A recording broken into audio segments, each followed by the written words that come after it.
Bonjour à tous les amis, nous allons voir dans cette vidéo comment on passe de ça, simple barre en ferraille, à sa structure antisismique pour ouvrage béton. Nous allons donc voir les différentes tailles à appliquer, les renforts à faire, la destination de tous ces ouvrages métalliques dans les ouvrages béton. Et nous allons faire le point aussi sur la préparation et toutes les étapes pour arriver à cette finalité. Voilà. Allez, c'est parti. Construire, construire, bâtir, bâtir, pas que bâtir, construire, construire, bâtir, bâtir, pas que bâtir, construire, construire, bâtir, bâtir, pas que bâtir, construire, construire, bâtir, bâtir, pas que bâtir. Apprendre à construire avec Jessie. Alors donc bienvenue dans cette première étape où nous allons donc ensemble définir les différentes positions et éléments de la construction. Alors on va partir sur quelque chose de standard. On va même rajouter un petit garage ici. Je dessine à main levée. On va faire une petite porte de garage ici par exemple. D'accord. Une porte d'entrée ici. Une petite fenêtre à côté de la porte d'entrée. Une baie vitrée ici. Au niveau des murs, on va partir soit sur de l'agglo pour rester dans du standard, de l'agglo de 22,5. Voilà, ça peut être de l'agglo de 22,5, comme ça peut être aussi de la brique de 20. Alors attention par contre avec la brique, puisque les chaînages des linteaux seront plus petits, puisque les éléments en brique sont en forme de U, d'accord? Ils vont être comme ça. Et l'épaisseur de ces parois de U va faire environ 5 cm. Mais en tout cas, de chaînage, il faudrait partir plutôt sur du 10-10. Voilà, ça c'est une petite aparté. On va revenir quand même sur de la construction agglo. Pour de la construction en 22,5, si c'est un garage par exemple, on peut partir sur de l'agglo de 20 cm. Donc on va définir les différentes tailles d'ouverture. Donc là pour une porte de garage on va partir par exemple sur un 250 de large par 215 de haut. La porte d'entrée va faire 1 mètre de large par 215 de haut. La fenêtre va faire 120 de large par 125 de haut. Et puis on va avoir une baie vitrée par exemple qui va faire 2 mètres par 215 également. Ici je vais appeler cette ouverture H1, cette ouverture H2, cette ouverture H3 et ici G1 par exemple.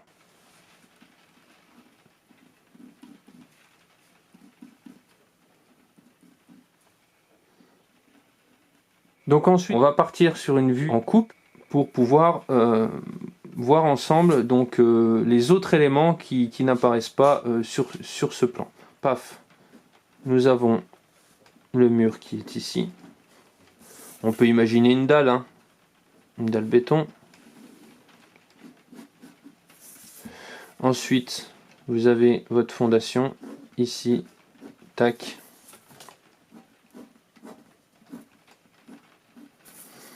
Hop.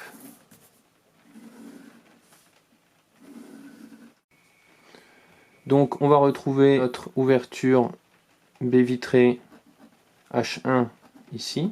On a également un chaînage de fondation antisismique. On va l'appeler H4.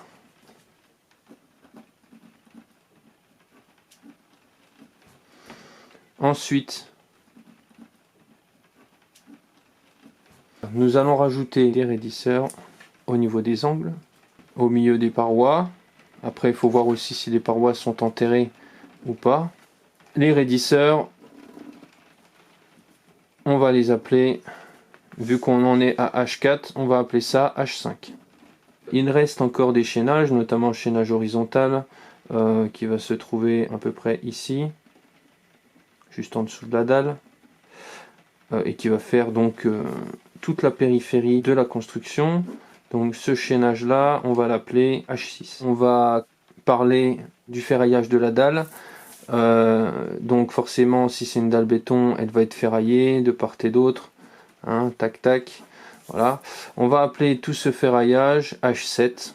Alors maintenant qu'on a fait un petit peu le tour de tout, on va définir les différents types de ferraille en fonction des numéros.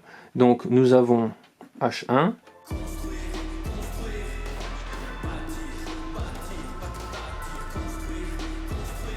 H1, qu'est-ce que c'est? H1, c'est une baie vitrée qui fait 2 mètres par 215.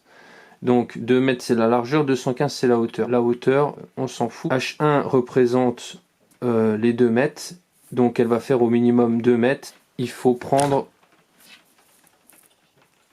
à peu près 25 cm de chaque côté. Donc F sera égal à la largeur plus 2 fois 25. Ça fait 200 plus 2 fois 25, ce qui fait 250. Donc la longueur fait 250. Maintenant, quel est le type de ferraille approprié? Alors on partira sur de la 15-15. 15-15 pour H2, H3, H8. On a une porte de garage qui fait 2,50 m. On va être aussi en 15-15 et on va rajouter un renfort en diamètre 12. La longueur va être 250 plus 2 fois 25, donc là on va être sur du 3 mètres. Ça c'est pour les linteaux en béton. Alors les raidisseurs, souvent quand ce sont des agglos, vous aurez ce genre de pièces. Tac, hop, avec un rond à l'intérieur. Ce sont des agglos d'angle. Vous pouvez aussi ne pas mettre d'angle à certains endroits et coffrer tout simplement avec une planche de chaque côté, ce qui vous permettra d'avoir une plus grande largeur pour installer vos ferrailles. Donc ceux-là, c'est du H5. Le plus approprié, c'est de mettre un chaînage de 8 par 8. Celui-là, on peut appeler ça du H9, même si on n'en a pas dans notre exemple, on peut en parler rapidement. On va le rajouter ici, H9. Il y aura 3 attentes minimum à mettre à l'intérieur, ça ce sont les normes. Il faut 3 attentes minimum, c'est-à-dire que quand vous allez couler soit vos fondations ici, ou soit un radier qui va prendre tout, vous aurez des attentes à mettre dans tous les cas au nombre de 3 dans les angles et à tous les endroits où vous avez des raidisseurs, afin que la reprise puisse se faire parfaitement. Et il faudra bien veiller à ce que les attentes dépassent au minimum de 50 cm. Voilà, ça c'est le recouvrement. Donc petit aparté, le recouvrement, qu'est-ce que c'est? Alors le recouvrement, il est de 40 fois le diamètre pour les aciers type HA et 50 fois le diamètre pour les aciers lisses. Voilà, les fers à béton sont livrés en barres de 6 mètres. Donc il vous suffira de les couper en deux pour faire des longueurs de 3 mètres. Donc H5 est égal à 3 mètres de long en 8,8. Donc on va calculer donc toute notre périphérie. Donc la périphérie, c'est simplement le tour du bâtiment. Donc 36 mètres de H4, c'est ce qu'on a défini. On va partir sur une 15-35. H6, c'est le chaînage horizontal qui va faire également toute la périphérie du bâtiment. On a défini tout à l'heure que la périphérie faisait à peu près 32 mètres. Et là, on va appeler ça 5 par 14. En fait, l'avantage, c'est que quand on conçoit nous-mêmes notre propre ferraillage, ça peut être aussi du sur-mesure, et ce qui permet de bien respecter l'enrobage. Alors l'enrobage, c'est pour éviter tout simplement que le métal rouille, et donc il doit avoir une distance entre la surface extérieure et le fer de 3 cm minimum. Voilà. Pour cela, il existe des petites cales, mais ça, on verra ça dans une vidéo dédiée au coffrage. Donc ensuite, il nous manque sur notre petit tableau donc H7. H7, qu'est-ce que c'est? Le voilà ici, on avait parlé de dalle béton. Donc on va marquer dalle béton. Alors cela va dépendre du poids que vous allez mettre au-dessus. On va pas rentrer dans les détails puisque de toute façon, quand vous commandez des poutrelles et tout, vous aurez un plan de ferraillage avec le type de ferraillage à mettre, sauf si vous fabriquez tout vous-même. Mais ça fera l'objet d'une vidéo bien particulière en dehors de celle-ci. Voilà, donc maintenant qu'on a fait un petit peu le tour, il nous reste à voir donc les cadres, le diamètre des fers qu'on va utiliser. Nous avons donc dans notre construction de la 15-15. On a vu ça ensemble à quel endroit ça sera nécessaire. Nous avons donc de la 10-10. Nous avons de la 8-8. Nous avons de la 15 par 35. Et nous avons une 5 par 14. On peut l'appeler de la 2 brins. Après, chacun a ses termes aussi de chantier. La 15-15, qu'est-ce que c'est? Alors, c'est tout simplement donc un fer, comme ça, carré,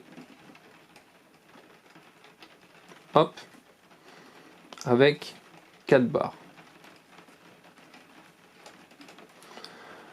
Ça va faire 15 par 15 de large. Un carré. Donc, à l'intérieur de ce carré, le cadre sera en diamètre 6, HA. On a vu tout à l'heure qu'est-ce que c'était le HA. C'est de l'acier de haute adhérence.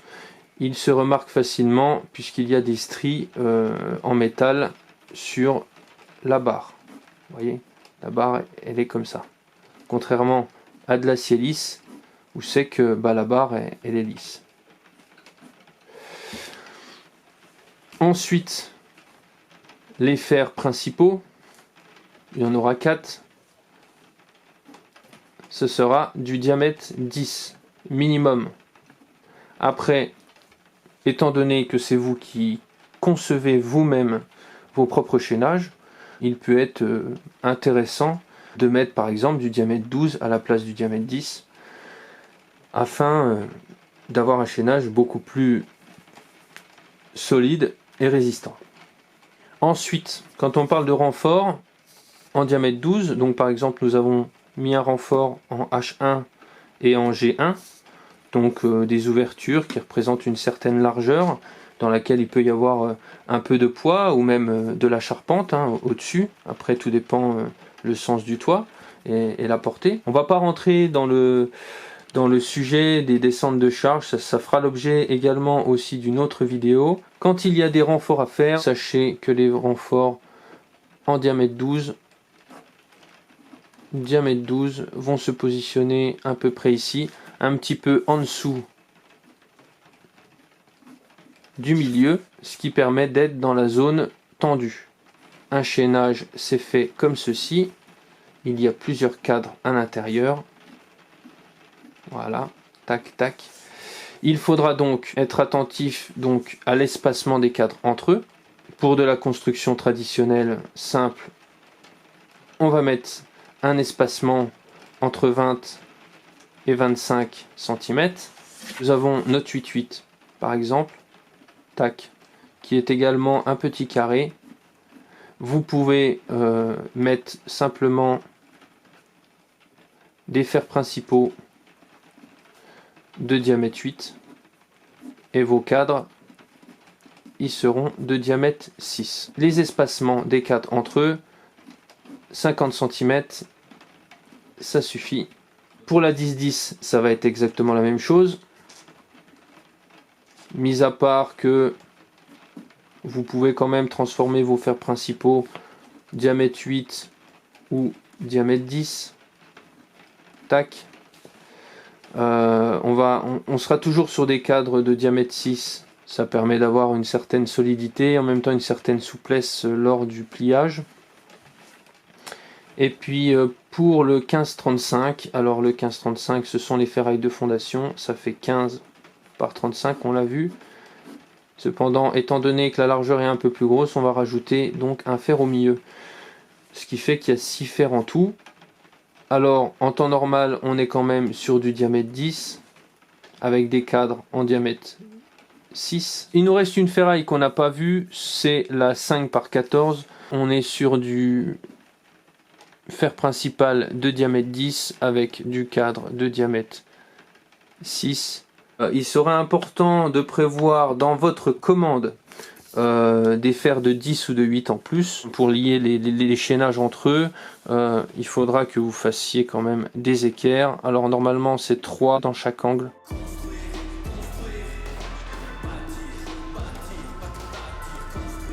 Ça peut être du diamètre 8 ou diamètre 10. En HA, toujours, je précise. La longueur 50, c'est bien. Hein. On a dit que pour le recouvrement en HA, c'était 40. Effectivement, vous pouvez mettre 40, ça suffit. Moi, j'aime bien arrondir à 50, puisque ça vous fait comme ça une barre qui fait 1 mètre pile. Et vu que les fers sont livrés en 6 mètres, ça vous permet d'en faire 6 équerres par barre. Donc on a fait un petit peu le tour sur tous les ouvrages métalliques nécessaires à la construction. On va donc pouvoir passer à l'étape numéro 2 de cette vidéo. Allez, c'est parti. Donc, étape 2, calcul. On va par exemple prendre H1. 2,50 de long, 15,15. Et on va rajouter un petit renfort de 12. Donc, pour notre H1, on a 4 barres de 2,50 m en diamètre 10. Donc H1, 4 fois 2,50 m en diamètre 10. D'accord? Plus 2 fois 2,50 m en diamètre 12. 15 fois 4, ce qui nous fait 60, plus 2 fois 3.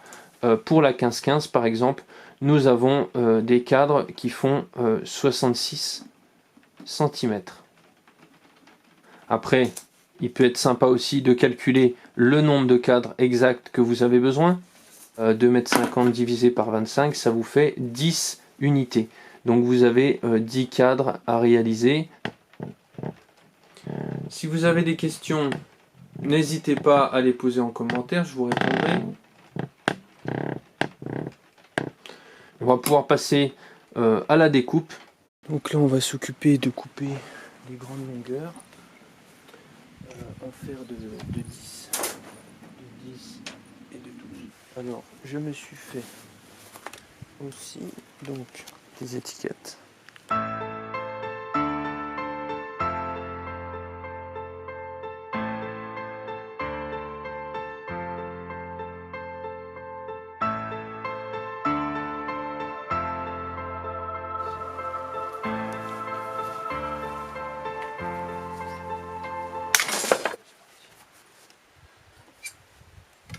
Alors là, on va couper donc, les grandes longueurs. Alors ça va être...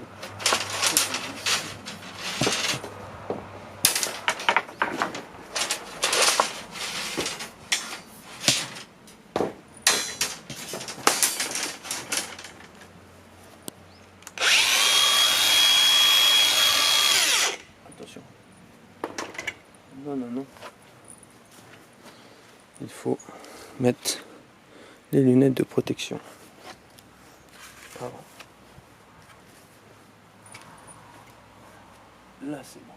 Construire, construire, bâtir, bâtir, bâtir, construire, construire, bâtir, bâtir, bâtir, construire, construire, bâtir, bâtir, bâtir, construire, construire, bâtir.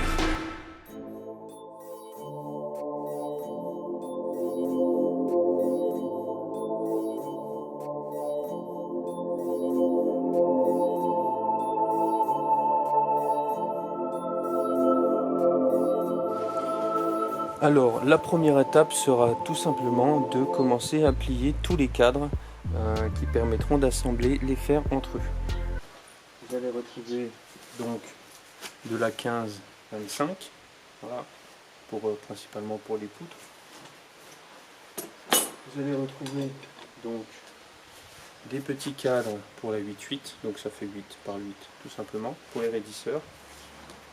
Ici ce sont des cadres qui font 15 par 35, c'est pour les fondations.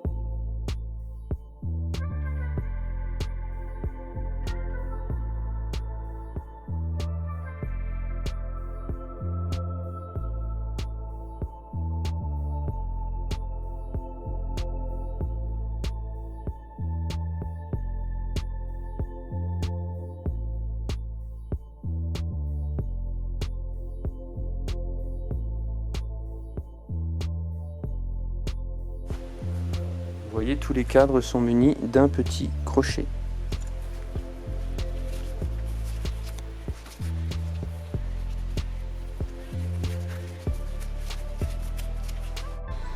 Vous avez ici donc la plieuse.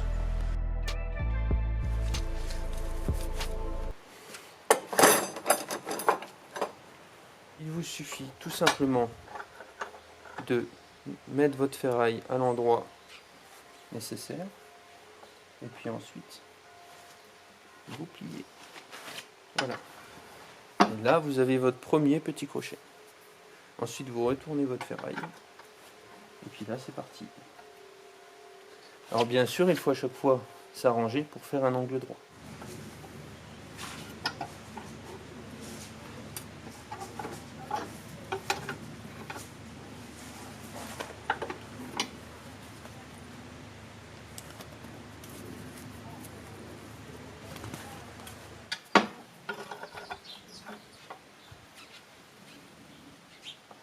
Alors il n'y a aucune accélération dans mes vidéos.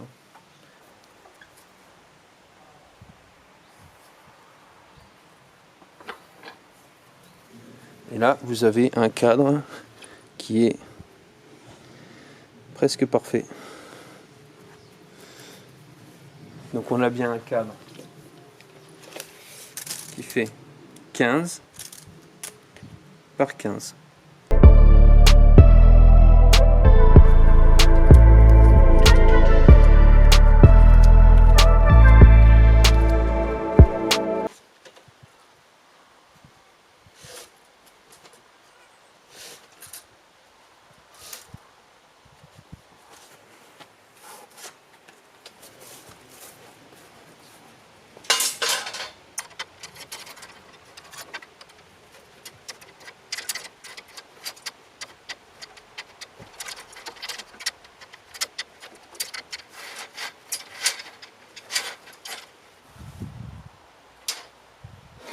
Allez, c'est parti.